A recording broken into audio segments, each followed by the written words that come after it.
Do we have an update on merch? Upper body, probably say week to week.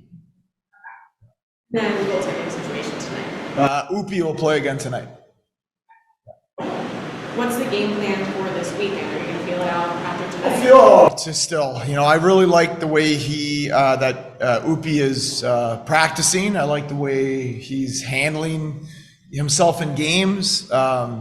As good as he played the first weekend, I thought Wednesday's game was even more impressive because he probably was fighting it a little bit in the first and was able to kind of steady the ship a little bit. And that's harder to do than just being on. Everybody plays well on their on nights. The great players find a way to be effective and help you win on their nights they don't feel as good. So really like how he's going about his business right now. We'll play him again tonight, and then we'll make a decision after that. How much better acclimated does he look this year? I mean, obviously last year he missed 57 games due to injury, but just being able to start the season with this team and actually getting to Yeah, Lukasz is playing really good hockey right now. He seemed very purposeful when he showed up at Prospects Challenge. He looked like he had an objective. He looked very driven. Had an understanding of what hockey is like here and then how to succeed within it. I think the experience he got, even though last year was a hard year for him, the experience he got at the end of the season in games that were do or die for us, and then in the playoffs, gave him an understanding and also gave him confidence heading into this season. And then he put the work in this summer, and he worked like a savage this summer to prepare himself to come in and have this start.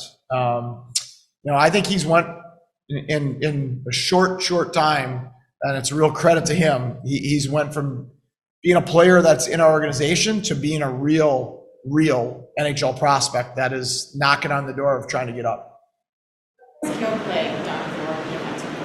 Oh, I love Clager.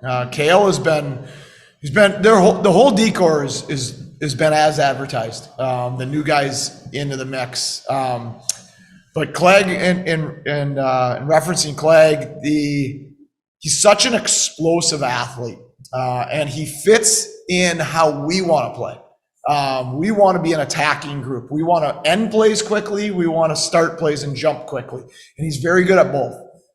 He's shown competitiveness defensively, and then he's shown an ability to jump up and add to the line rush as well. So I think he's off to a real good start. I think as the decor gains more understanding of how we want to play defensively, I think they'll just continue to grow. The mistakes that they're making now are more just that some of the things we do defensively are new to them, not because they're not physically capable of doing it. So I think as they keep cleaning up their understanding, we had a good meeting about team defense yesterday.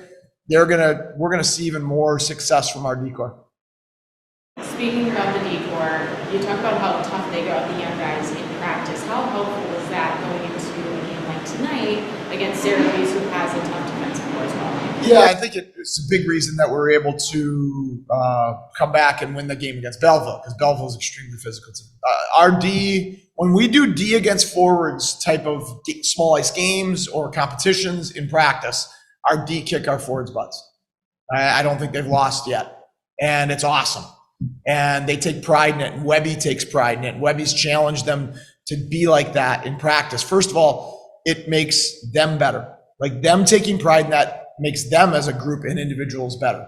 But it's going to make our young forwards so much better to have to go against them every day, to have to go against that mentality every day. You're already seeing Kisakov and Rosine and Kulik, these young forwards, starting to work through those battle areas better in games, just in 3 games than they were in game 1. But that comes from having to do it in practice against our defensemen. All 3 games so far decided by special teams. Is that a good thing? Are you worried about that at all? No, I'm not worried about it. I think that Wednesday was our best game 5-on-5 offensively. We created a lot more 5-on-5 Wednesday than we did especially on Saturday. 5-on-5 offense is going to come for us. We have to keep working at it though. And we are working at it. It's hard to score 5-on-5. There's a price to pay to score 5-on-5. We showed the clip of our tying goal to the group yesterday, talking about that price. And part of the price is the decisions you make through the neutral zone. We have a lot of young, talented players. They love making plays on the rush. But you can't always make plays on the rush. So we talked about that in the third period. Isak Rosine made a good, mature decision. He put it below the goal line. We went and forechecked it. Rosine took 3 cross checks in the corner to win the puck battle. Then we got it up high. He took another cross check at the front of the net to screen the goalie. Then Malone took 2 cross checks at the front of the net to screen the goalie. Then Malone won a puck battle. Then we got it back up high again. And all of that after 25, 30 seconds finally led to our defenseman making a great play, finding Rusek, cutting the net, and he finished it. But that's the price you have to pay to score 75% of the goals 5-on-5. And the more we get accustomed to and understand that, and we're willing to do that, the more we'll start scoring 5-on-5. And we're gonna. It's just the young forwards aren't used to it yet.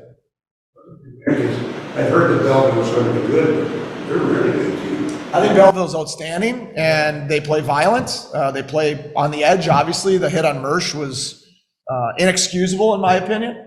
I thought it was a disgusting hit. I think if he's not suspended, I'll be very disappointed in our league for not protecting our players. And those are the hits we want to get out of the game of hockey.